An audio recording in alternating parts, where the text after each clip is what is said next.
필리핀에 이제 제가 다녀왔는데 참 필리핀의 그 문화가 이제 종교 문화입니다. 왜냐하면 거의 90%가 캐톨릭과 개신교예요. 그럼 오늘 여러분들이 동영상을 보셨지만 지금 이 모습이 필리핀의 신앙의 모습이에요. 제가 이제 중간에 따와가지고 이제 여러분들을 보여드렸는데 거기 검은 예수 상이 나옵니다. 아마 필리핀 갔다 오신 분들은 길을 지나가면 우리 한국보다도 예배당, 성당이 훨씬 더 많습니다. 가는 곳곳마다 크고 작은 무덤에까지 있습니다. 제가 다음에 이제 기회가 되면 한번 그 필리핀에 대해서 한번 더 설명을 제가 여러분 드리려고 합니다. 이 검은 예수라는 것은 얼굴이 검게 되어 있습니다. 예수님의 상을 그들이 이제 조각을 해서 만들었는데 거기다 검은 칠을 한 거죠. 그 왜 이 검은 예수 축제를 이제 첫 해 1월 9일 이게 그 필리핀 전역에서 일어나는 축제입니다.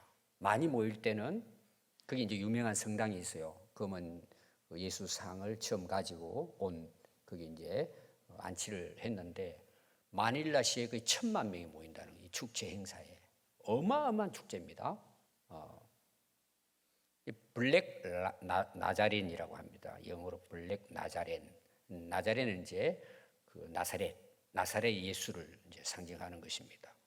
1606년경에 멕시코에서 한 조각가가 그 예수상을 이렇게 이제 조각을 했습니다. 근데 그걸 배로 이제 필리핀으로 이제 운반을 합니다. 근데 배가 불이 나요. 근데 다 탔는데 예수 상만 타지 않고 거을러졌다는 게 검은 색깔이 된 거죠. 그래서 그걸 필리핀에 가져와서 유명한 성당에다 이제 둡니다. 근데 1600년대 가져왔으니까 그 필리핀이 굉장한 그 전쟁을 많이 치릅니다. 막 그 도시를 막 폭격하고 그런데 이 예수 조각상은 타지 않았다는 거예요. 오히려 기적이 일어났다는 거예요. 그래서 그들이 이 축제를 매해 이제 1월 9일에 그들이 행진을 하면서 그 여러분들 잠시 지나가서 잘 모르겠는데 십자가도 검은 십자가, 예수상도 검은 예수상. 그래서 이제 검은 예수예요. 그러면 사람들이 그 손수건을 가져와 가지고 그 십자가를 문지른다든지 예수님의 상을 문지르면 자기에게 기적이 일어난다는 거예요. 병도 낫고 오늘 우리로 말하면 복을 받고 문제가 해결되고 그 여러분들이 검은 예수 해가지고 유튜브 치면은 굉장히 많이 나옵니다. 그 내용을 한 번 더 여러분들이 들어보시면 이것이 필리핀의 종교 문화다 이렇게 이제 이해를 하면 됩니다. 근데 이제 이 원래 그 카톨릭이 그 필리핀에 들어오게 된 것은 스페인이 이제 식민지화 시킬 때 이 필리핀을 360 동안 통치합니다. 360년 동안. 근데 그때 이제 카톨릭이 들어와요. 근데 이들이 카톨릭을 전파하는 목적도 있었겠지만 오히려 이것을 그들을 지배하고 다스리는 방식으로 캐톨릭을 전해서 그 나라의 토속 신앙하고 이걸 혼합시켜 버린 거예요. 그러니까 애들은 360년 동안 뭐 우리가 그 이스라엘 백성들이 430년 동안 애굽의 종이 된 것처럼 그 안에서 360년 동안 애들이 태어나고 또 그 종교 축제를 행사하고 그러면서 아이들은 그냥 태어나면서부터 캐톨릭 신자예요. 이런 어떤 정말 그 복음적인 그런 캐톨릭보다는 교회보다는 그들이 가지고 있는 이런 토속 신앙하고 이게 짬뽕이 돼버린 거예요. 어떻게 보면 우상숭배다 이렇게 볼 수가 있습니다. 그래서 필리핀이 그 스페인에 그 365년 동안 지배를 당하면서 그냥 그것이 자기 하나의 종교화 돼버린 거예요. 거기를 벗어나지 못한 거죠. 그래서 현재 그 필리핀 인구가 1억 2천만입니다. 거기에 83%가 가톨릭이에요. 가톨릭 국가입니다. 필리핀은 개신교가 한 9% 정도 됩니다. 그럼 거의 90% 이상이 다시 말하면 성경을 배우고 하나님을 믿고 예수님을 믿는 국가예요. 근데 왜 이렇게 조각상을 숭배하는 종교로 타락해 버렸느냐? 그게 이제 그런 여러 가지 역사적인 배경을 가지고 있다고 볼 수 있습니다. 그래서 우리 김용관 선교사는 20년 넘게 필리핀 가서 이제 그 선교 활동을 하는데 가장 어려움이 있는데 그걸 한마디로 뭐라 했느냐 하면은 칭의는 있는데 성화는 없다. 이 이제 간단하게 표현을 했어요. 다시 말하면 교회는 열심히 나온대요. 그런데 삶이 안 변한다는 거예요. 옛날 그대로 산다는 거예요. 특히 캐톨릭 같은 경우에는 10명 중에 예배드리러 나오는 성당에 예배드리러 나오는 신자는 한두 명밖에 안 되고 이런 축제가 있을 때 자기 문제를 해결받고 여러분 아까 그 예수상 그거 여러분 가서 한번 찾아보고 보시면은 높은 산에 있습니다. 크게 예수상을 만들어 놓고 거기 가서 비는 거예요. 올해의 문제가 해결되고 복을 받도록 기적을 베풀어 달라고. 거기 가서 이제 그 기도하는 모습 잠시 나왔잖아요.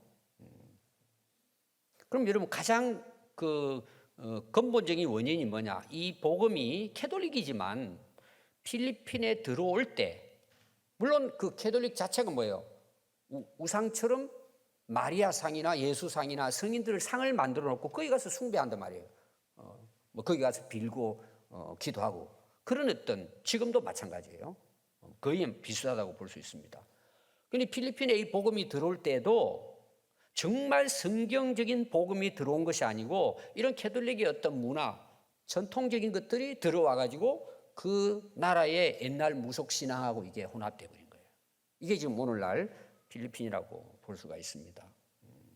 오늘 여러분 읽은 출애굽기 32장은 이스라엘 백성들이 애굽에서 이제 탈출해서 구원을 받아 가지고 이제 가나안을 향해 가고 있는데 이들이 어디에 도착하느냐 하면 시내 산 앞에 도착합니다.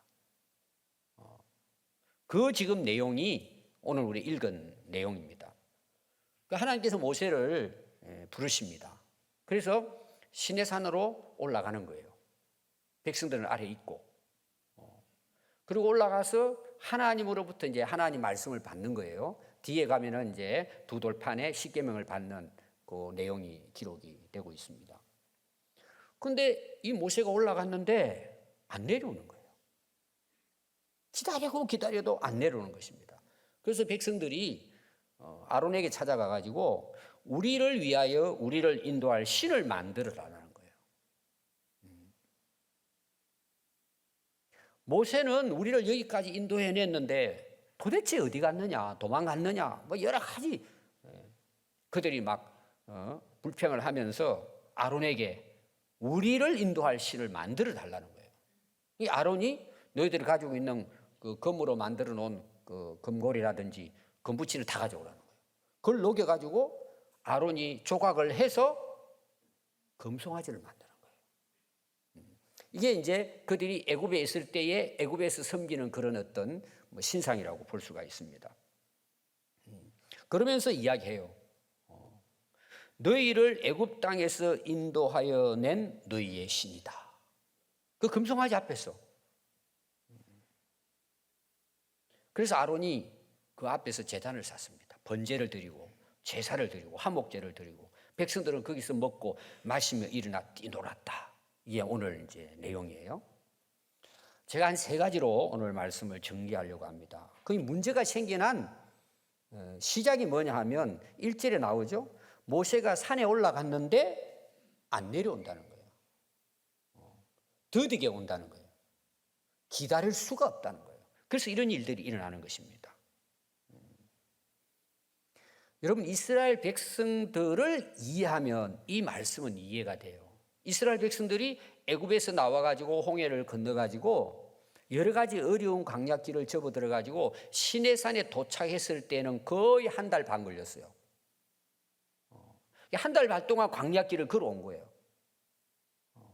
여러분, 한 달 반은 엄청 긴 날입니다. 그들에게 있어서는 하루 이틀 살기도 어려워요, 광야는. 근데 시내산에 온 거예요. 거기서 장막을 칩니다. 그럼 이스라엘 백성들의 지금 생각은 뭐냐 하면 여기에 머물 게 아니고 지금 어디를 가야 되느냐? 약속한 가나안 땅을 가야 된다는 거예요. 그런데 여기에 얼마 정도를 머무느냐? 1년 가까이 머뭅니다. 지금 가나안 땅에 들어가는 것은 그냥 큰 어려움 없이 꾸준히 걸어간다면 한두 달이면 가요. 그런데 이 시내산에서 1년을 기다리는 거예요. 1년을.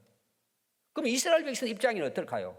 거기가 광야잖아요. 관광지도 아니고. 못 견디는 거예요. 여러분, 쉬운 것이 아니에요. 그것이. 지금 우리는 이야기를 하면서 저도 설교는 하지만 그들 입장에서 아니 빨리 가야죠. 광야를 빨리 벗어나야죠. 약속의 땅에 빨리 들어가서 거기서 젖과 꿀이 흐르는 땅에서 그들이 평안하게 살아야죠. 하나님께서 그들을 인도하신다면 빨리 가야 맞죠. 근데 그들이 여기까지 와서 그 1년을 여기에 기다리고 있는데 또 시작부터 어때요? 아니 직선 코스로 좋은 길이 있는데 광야로 하나님이 인도해서 돌아가게 한단 말이에요. 둘러가게 한단 말이에요. 그런데 여기서도 1년을 머물고 있는 거예요. 여러분, 이스라엘 백성 입장에서 봤을 때는요, 이해가 되는 부분이에요, 사실상은. 그런데 모세는 하나님 부름받았다고 산에 올라갔는데 또 내려오지도 않는 거예요. 이거 어떻게 하겠다는 거예요. 그래서 오늘 여기서 우리가 생각해야 될 부분이 뭐냐 하면, 여러분, 믿음이 뭘까요? 우리가 하나님을 믿는다는 진짜 믿음이 뭘까요? 그 믿음이란 기다림이에요. 기다림. 1년이 되든 10년이 되든 우리가 하나님을 확신하고 하나님의 살아계심과 약속하심과 인도하심을 믿는다면 하나님의 그 때를 기다리는 거예요. 여러분, 이게 정말 어려운 부분이에요. 빨리 벗어나야죠. 빨리 가야죠. 근데 이거는 뭐 모세는 올라가서 소식도 없고 떼양볕 때 광야길에 1년 가까이를 거기서 머문단 말이에요. 여러분, 이게 결코 쉽지 않다는 거예요. 여러분들이 여러분 믿음을 테스트하면 돼요. 어떤 일이 딱 일어났을 때 그걸 끝까지 하나님이 약속한 말씀을 내가 붙잡고 일주일이 되든 한 달이 되든 1년이 되든 하나님의 인도하심을 기다리는 게 믿음이에요. 여러분, 이게 쉽지 않아요. 여러분, 쉽지 않아요. 특히 여러분, 우리나라 사람들은 어때요? 모든 일을 해도 빨리 해야 돼. 빨리. 너무 조급해요. 그래서 일을 망치는 경우가 얼마나 많은지 몰라요. 그렇게 열심히 기도하고 말씀을 읽고 열심히 신앙생활을 하려고 하는데 하나님의 때를 기다리지 못하는 거예요. 진짜 믿음이 뭘까요? 기다림이라는 거예요.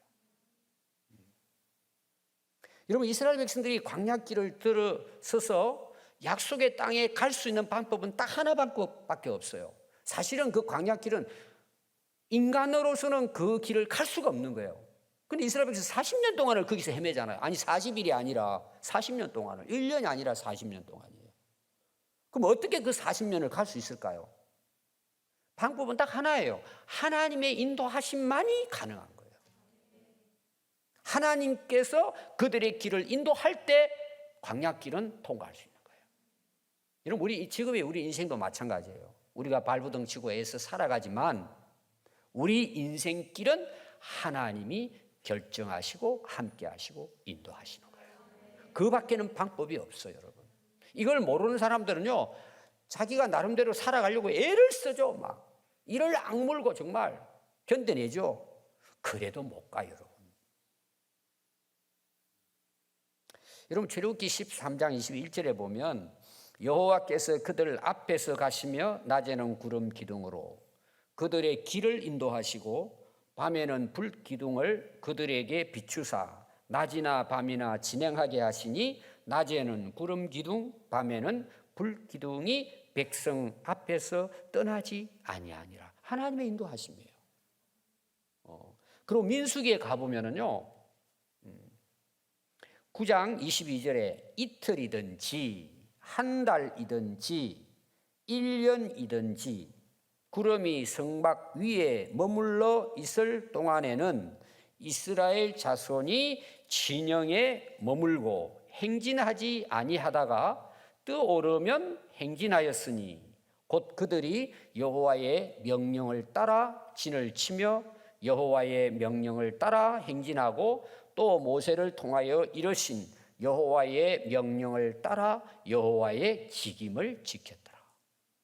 이스라엘 백성들이 그 광야길을 지나서 가나안 땅에 들어갈 수 있었던 가장 결정적인 원인이, 이유가 어디 있느냐? 하나님께서 구름을 멈추면 거기서 그냥 1년이 되든 2년이 되든 며칠이 되든 머무는 거예요. 근데 구름이 떠서 앞을 향해서 움직이면 다 정리해가지고 앞을 향해 행진하는 거예요. 이 말은 하나님이 인도하시면 가고, 하나님이 말씀하지 않으면 하나님께서 멈추시며 그들도 멈추는 거예요. 여러분, 진짜 훌륭한 믿음이 뭘까요? 이거예요. 하나님이 가라면 가고 멈추라면 멈추는 거예요. 이게 왜 이렇게 하실까요? 이게 살 길이에요.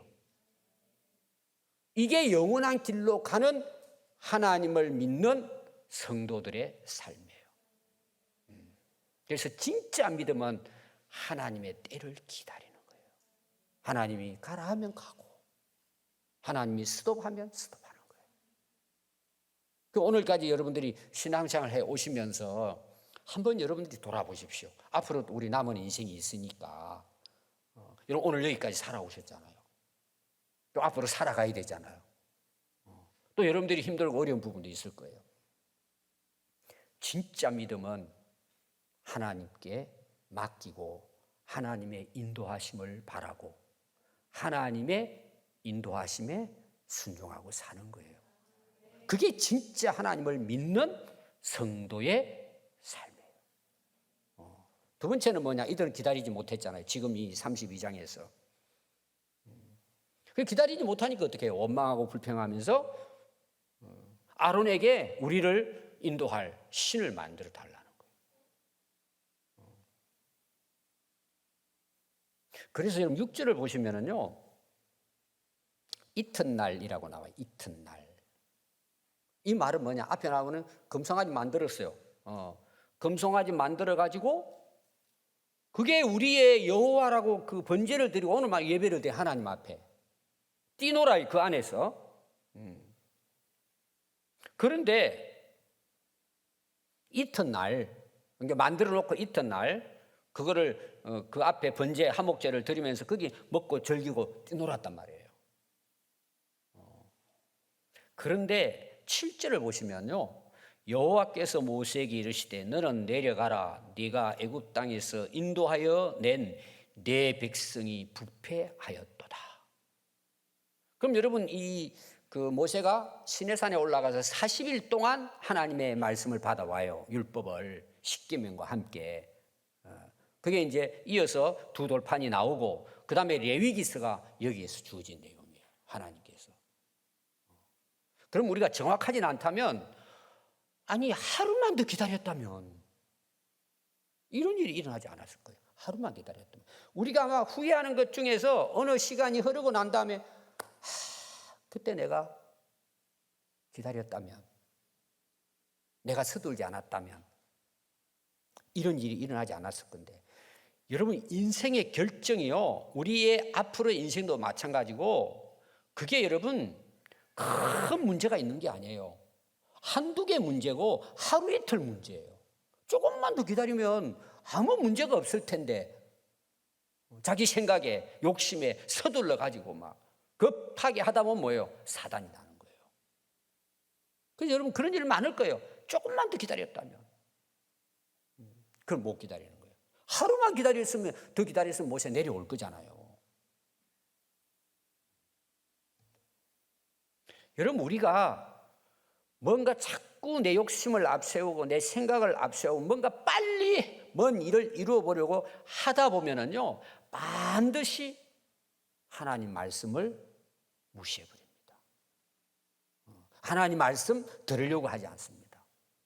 그냥 내가 하고 싶은 대로 일 터져놓고 그 다음 가서 문제가 생기니까 하나님께 엎드리는 경우가 얼마나 많은지 몰라요. 제가 여러분 자주 이야기하잖아요. 기도는 평소 때 하는 거라고. 근데 우리는 어떻게 기도하죠? 일 터져놓고 울면서 기도한단 말이에요. 그건 당연히 기도해야죠. 이 말은 뭐냐 하면 기도는요, 하나님과 항상 함께 살아가는 우리 그리스도인의 삶의 방식이에요. 물론 예배당 가서도 기도해야죠. 걸어가면서도 차를 타고 가면서도 항상 하나님과 동행하는 것이 기도예요. 사실은 하나님과 만나서 대화하고 같이 살아가는 거예요. 그럼 여러분 어떤 일이 일어날까요? 그때그때 하나님께서 인도하시는 거예요. 그렇게 살아가다 보니까 살아온 삶을 뒤돌아보니까 너무 감사한 거예요. 여러분 안 될 수가 있겠습니까? 물론 그 길이 광야길일 수도 있어요. 그러나 우리는 하나님의 앞서 가시고 인도하시니까 그 길도 가는 거예요. 갈 수가 있는 거예요. 그 믿음이 있으면 기다릴 수 있고. 여러분 그걸 경험하신 분들은 오늘 이 말씀이 여러분들이 이해가 될 거예요. 여러분 신명기 8장 1절부터 말씀을 보면 내가 오늘 명하는 모든 명령을 너희는 지켜 행하라. 그리하면 너희가 살고 번성하고 여호와께서 너희의 조상들에게 맹세하신 땅에 들어가서 그것을 차지하리라.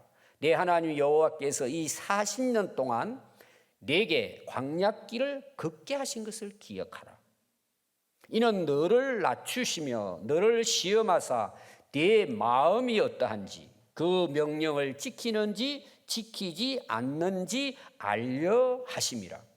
너를 낮추시며 너를 줄이게 하시며 또 너도 알지 못하며 내 조상들도 알지 못하던 만나를 내게 먹이신 것은 사람이 떡으로만 사는 것이 아니요 여호와의 입에서 나오는 모든 말씀으로 사는 줄을 네가 알게 하려 함이라. 하나님께서 광야길을 40년을 돌게 하시잖아요. 여러분 하나님 능력이 없어서 그렇게 하셨을까요? 하나님께서 힘을 모아가지고 나중에 내 힘이 있을 때 이끌기 위해 그럴까요? 여러분 40년을 돌게 하신 것은 이유가 하나예요. 너희들이 정말 마음으로 내 말을 순종하는지를 훈련하시겠다는 거예요. 더 쉽게 말하면은 너희들이 떡으로 먹고 사는 그 삶의 방식을 하나님의 말씀으로 살아가도록 훈련하신다는 거예요. 그게 우리 인생이에요. 근데 우리는 자꾸 어떻게 살죠? 더 많이 먹고 더 많이 가지고 성공하고 출세하고 그리고 그걸 위해서 하나님께 기도하고 하나님을 의지하고 하나님의 능력과 힘과 복을 받기 위해서 하나님을 섬긴단 말이에요. 그래서 이스라엘 백성들이 이 사실을 몰랐기 때문에 자기들의 어려움이 있고 기다릴 수가 없으니까 자기들을 위해서 우상을 만들어가지고 거기 가서 절하고 숭배하는 거예요. 우리를 인도하는 하나님이라고. 여러분 여러 다른 이제 나라 종교도 보면은 거의 뭐 100%라고 볼 수 있어요. 우상을 숭배합니다. 왜 우상을 숭배할까요? 여러분 그 필리핀이 캐톨릭 인구가 83%, 기독교가 9%예요. 90%가 넘어요. 그럼 그 나라가 가톨릭 국가니까 세계적으로 뭐예요? 아름답고 깨끗하고 그 다음에 윤리 도덕적이고 존경받을 만하고 모범받을 만한 나라가 돼야 되잖아요. 10명 중에 9명이 하나님을 믿는 사람이에요. 물론 엉터리가 대부분이겠지만 어찌되든 제가 이제 그 뒷부분에 대해서 거기에 대해서 좀 더 상세하게 말씀을 드리겠습니다. 하나님은 이렇게 우리를 인도해 가시는데 결국은 그거 조금 기다리지 못해가지고 결국은 우상을 만들어가지고 여러분 뒤에 보면은 그들이 하나님이 진노하시는 내용이 나와요. 그래서 세 번째는요, 오늘 이 말씀에서 가장 큰 죄가 뭔가를 우리에게 말하고 있어요. 여러분 가장 큰 죄가 뭘까요? 우상 숭배예요. 사람들이 자기를 위하여 조각한 상을 숭배하는 거예요.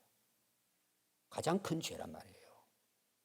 여러분 우리 그 출애굽기 20장에 보면 십계명 나오잖아요. 십계명 중에서 가장 중요한 게 뭐라 그랬죠? 출애굽기 20장 1절과 2절이라 그랬잖아요. 이런 말씀이에요. 하나님이 이 모든 말씀으로 말씀하여 이르시되 나는 너를 애굽 땅 종되었던 집에서 인도하여 낸 내 하나님 여호와라. 근데 이스라엘 백성은 어떻게 해요? 우상을 만들어 놓고 애굽에서 우리를 인도했대요. 우리를 인도해 달라는 거예요, 거기서.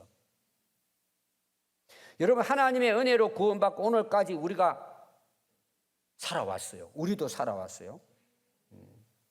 그럼 우리가 그 하나님을 믿는다면 우리를 예수 안에서 구원해내서 내가 구원받았다는 사실을 내가 진짜 믿는다면 우리가 정말 하나님 백성이라면 어떻게 살아야 옳을까요? 그게 십계명을 주신 거예요.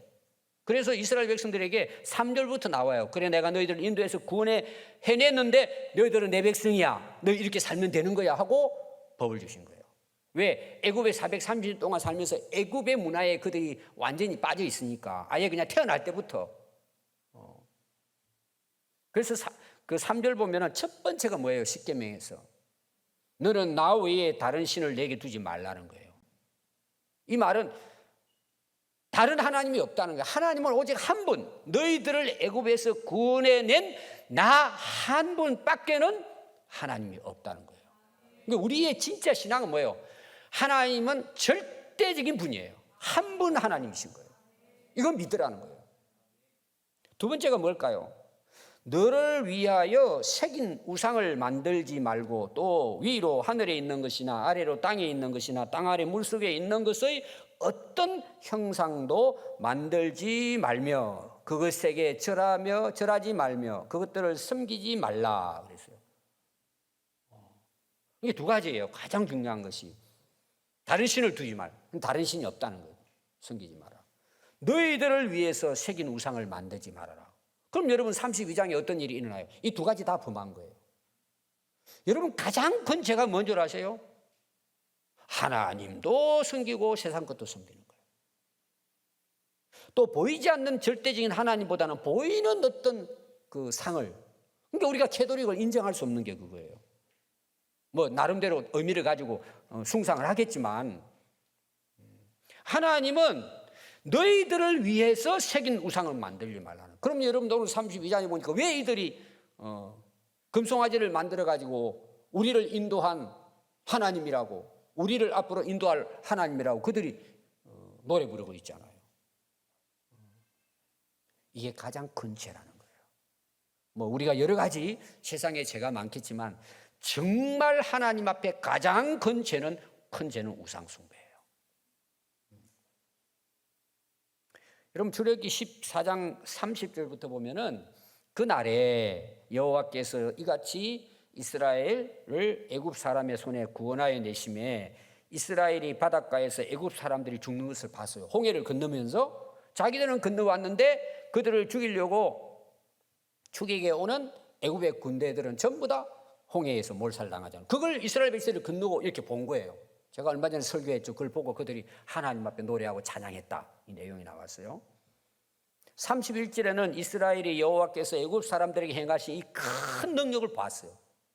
이스라엘 백성들이 애굽에서 그냥 나온 게 아니잖아요. 10가지 재앙을 통해서 마지막에는 6월절의 죽음에서 하나님께서 건져주셔서 홍해를 건너서 지금 이제 완전히 어떻게 보면 애굽에서 이제 벗어난 거죠. 이걸 바울은 뭐라고 이야기했다고요? 홍해에서 세례를 받았다고 이야기한 거예요.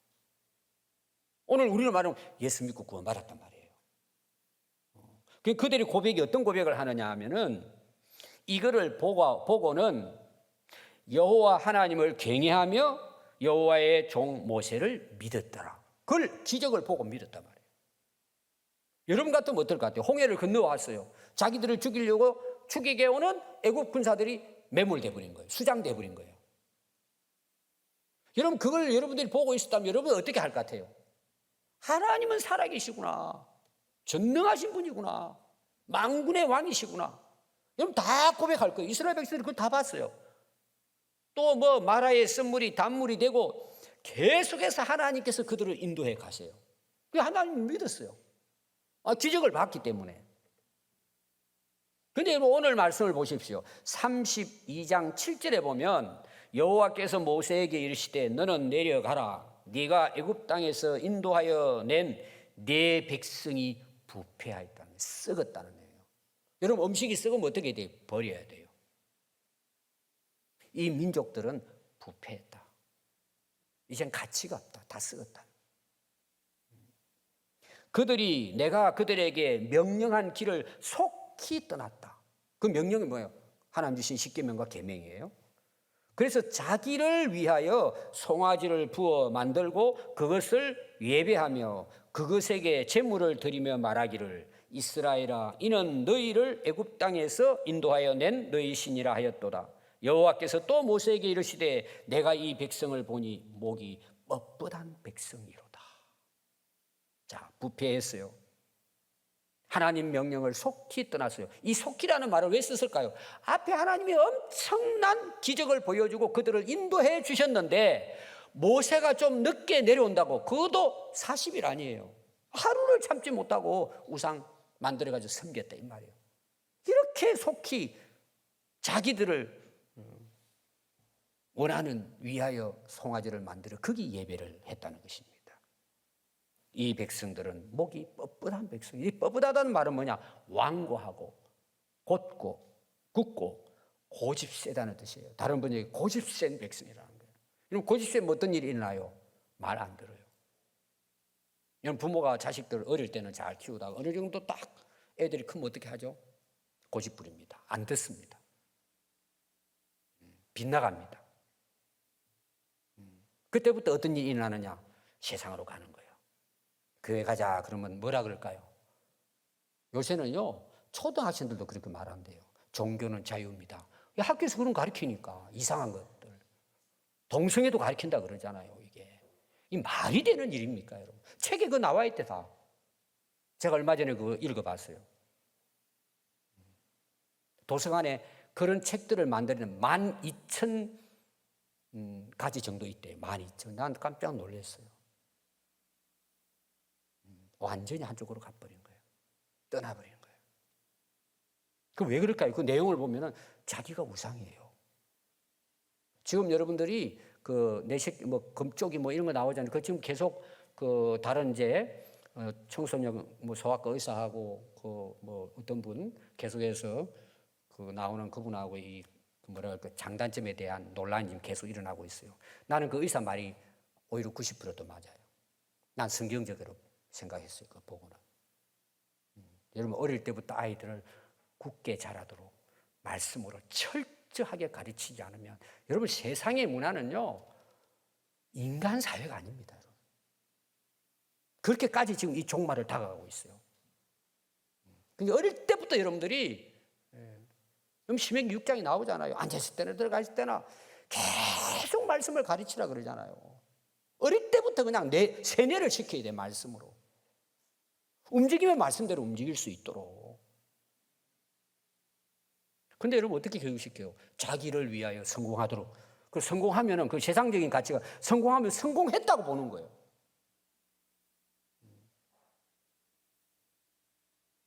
여러분 하나님 말씀을 듣지 않고 사는 것은요, 그는 망하는 길입니다.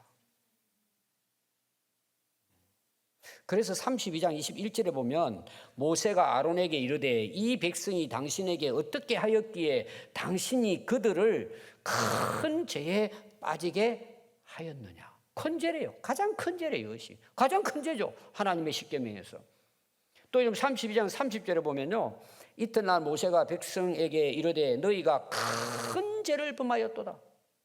가장 큰 죄예요. 그게 뭘까요? 이 백성이 자기들을 위하여 금신을 만들어 싸우니 큰 죄를 범하였나이다. 우상숭배죠.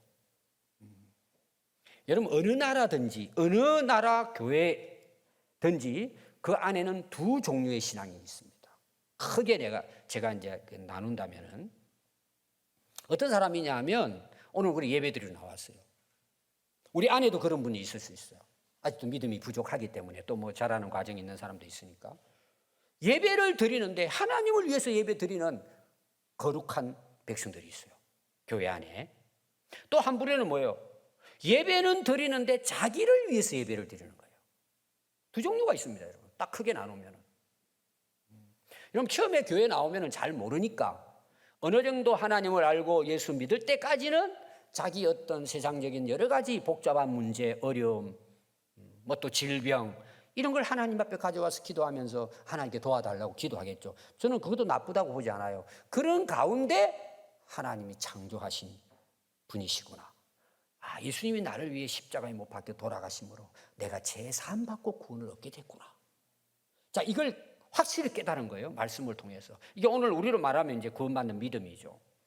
그럼 여러분, 그 은혜가 내 안에 넘쳐나요? 그러면 뭐가 바뀌어지느냐? 생활이 바뀌어지죠. 제가 계속 여러분 설교 내용의 결론은 거의 대부분 이런 내용이에요. 삶이 바뀌어져요. 전에는 나를 위해서 살았어요. 예배를 드리고 기도를 해서 전부 다 나를 위한 게, 나를 위한 거, 자기를 위한 거, 내 성공, 내 출세, 내 문제 해결받기 위해서 처음에 시작은 그렇게 해요. 근데 10년이 가고 20년이 가고 30년 평생을 교회를 다니는데도 자기를 위해서 다니는 거예요.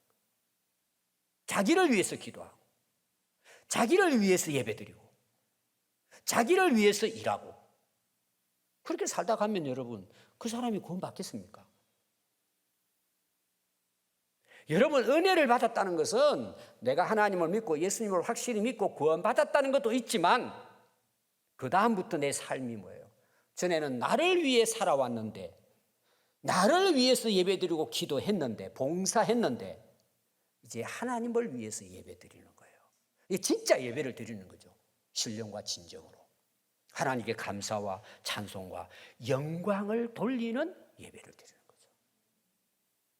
그러니까 여러분, 주일이 되고 예배 드릴 때요, 이거 가지고요 고민할 필요가 없어요. 자동인 거예요. 왜? 내가 예배를 위해서 사니까. 내 삶도 마찬가지예요. 예배는 여러분 예배당에서 드린 게 아니라 그랬잖아요. 로마서 12장. 내 몸으로, 이건 뭐냐, 내 모든 인생으로 하나님을 영화롭게 하는 삶을 이야기하는 거예요. 자기의 삶은 내 자신을 위해 사는 게 아니라 내 자신의 존재 이유는, 내 인생이라는 것은 그분을 영화롭게 하기 위한 삶으로 이게 변화가 되고 성숙돼 가는 거예요. 그건 여러분들이 체크해 보면 알아요. 집에 가서 여러분들이 한번 써보시면요, 답이 딱 나와요. 이번에 제가 필리핀을 가는데요, 월요일 날 여기 출발했는데 화요일 새벽 2시에 이제 도착을 해서 우리 김성 교사를 만나고, 제가 이제 뭐 40년 이상 친구니까 옆에 같이 앉아가지고 제가 이야기를 나누는데, 그 밤인데 사람들이 학교 앞에 막 사람들이 불 켜놓고 막 모여가지고 웅성거리고 있는 거예요. 그러면서 이제 선교사 하는 말이, 어제 이제 월요일이죠. 월요일 날 동장 선거 투표를 했대요. 근데 자기가 아는 친한 집사님이 거기 나왔대요, 후보로. 근데 지금 개표 중인데 결과를 기다리고 있다면서 사람들이 여기 새벽까지 있다고 그러더라고요. 그러면서 하는 말이, 그 집사는 100% 떨어져 그러더라고. 왜 그러냐 그랬더니, 캐톨릭이 83%잖아요. 개신교는 나가도 힘을 못 쓴대요. 아예 표가 나오기는 나오는데 거의 안 나오는데, 거의 100% 선거에는 캐톨릭 신자가 그냥 당선되는 거예요. 그냥 나갔대요. 또 하나는 그 집사가 엉망이래. 그냥 아는 사람이니까 100% 떨어질 내가 알지만, 뭐 컵라면 거기 이제 그 운동하는 사람이 있으니까 내가 사주고 왔다고, 그런 이야기를 하더라고요. 이제 이 현지에 가서 들어보면 이 선교사들이 아픔이 많아요. 그 계속해서 교회당을 지금 건축하고 개척해 나가고 있어요. 근데 문제가 뭐냐 하면은 대부분이 이제 캐톨릭 신자고 개신교 신자고 또 본인이 선교사니까 기독교인들을 이제 그 건축을 같이 한다는 거죠. 근데 계약을 한대, 예를 들어서 뭐 100만 원을 해주기로 다 계약을 해요. 여기서 그 맞춰주는 걸로. 며칠 지나면 계속 돈 더 달라고 요구한다는 거예요. 그래서 일 좀 잘할 수 있도록 뭐 가정에다가 수박도 사다 주고, 뭐 애들 용돈도 주고, 또 뭐 비싼 시계 또 누가 선물하면 또 그 집사한테 갖다 주고, 막 어떻게 하든지 잘 좀 할 수 있도록. 소용이 없대, 소용이 없대. 그러면 다 소용이 없대. 현금을 달라고. 이게 한 번이 아니고 계속해서 조금만 있으면 모자란다고 또 달라고. 아예 그냥 돈 빼먹기 작정했다는 거예요. 이걸 왜 당신 속이냐 그러고 왜 이렇게 하냐 그러면은 일을 지연시킨대. 일을 안 한대요. 그러면 방해를 한대. 다른 사람 통해 가지고. 안 줄 수가 없대요. 알면서도. 만약 거기에서 자기가 여기서 왜 이렇게 하냐, 돈 다 줬는데 왜 이렇게 하냐 막 하고 따지면은요, 심하면은요, 죽이기도 한대요. 표현이 좀 이제 그런 표현인데 아마 얼마나 그 마음이 아프겠어요. 근데 그분이 교회 집사로서요, 새벽 기도 나오고 기도 열심히 한대요. 교회 와서 막 열심히 봉사도 한대요. 그냥 돈밖에 모른다. 어떨 때는 다 내려놓고 오고 싶을 때가 한두 번이 아니었다. 그래도 교회당을 치러야 되니까 그냥 내려놓고 참고 또 참고 또 참고 그냥. 그래서 제가 필리핀이 그런 나라인 줄 몰랐어요. 그래서 외국의 선교사들이 거의 다 나가버렸대요. 견디질 못한대, 그 문화에. 근데 한국 사람들은 끝까지 남은 선교사가 한국 사람이에요. 한국의 선교사님들도 힘들어서 나온 사람도 많지만 그걸 그냥 받아주고 내려놓고 참고 견뎌서 교회당이 하나하나 개척되고 세워진다는 거예요. 그래서 아까 이야기했잖아요. 결론이 이 나라는 칭의는 있는데 성화는 없다. 예수 믿는다고 큰 소리 치고 막 주일날 예배 때는 막 사람들이 모여드는데 그 나라는 새로워지지 않는다는 거예요. 옛날이나 지금이나.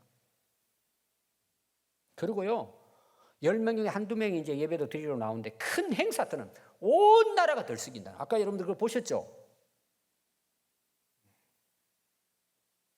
그럼 우리나라는 어떨까라는 거예요. 오늘 우리 한국 교회는 어떨까라는 거예요. 수천, 수만, 수십만 명이 모이는 교회가 있어요. 그들이 왜 모일까요? 오늘 우리도 주일 예배 드리기 위해서 하나님께 나왔어요. 우리는 과연 누구를 위해 예배를 드릴까요? 내 자신을 위해서일까요? 하나님을 위해서일까요? 예배가 바뀌지 않으면 삶도 바뀌지 않아요.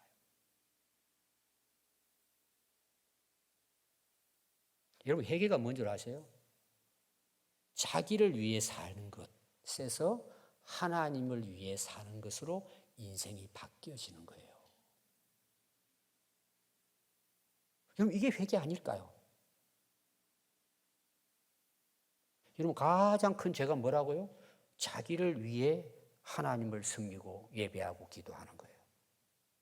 자기를 위해 사는 것이 큰 죄예요. 자기 우상이에요. 자기를 내려놓지 못하는 거예요. 앞에 나왔잖아요. 목이 뻣뻣한 백성이라는 거예요. 이해 바꾸기가 어려운 거예요, 여러분. 여러분들은 과연 누구를 위해 예배드립니까? 오늘 여러분 말씀을 생각하시면서 앞으로 남은 인생을 우리가 어떻게 살아야 될 것인가 결단하는 시간이 될 수 있기를 바랍니다.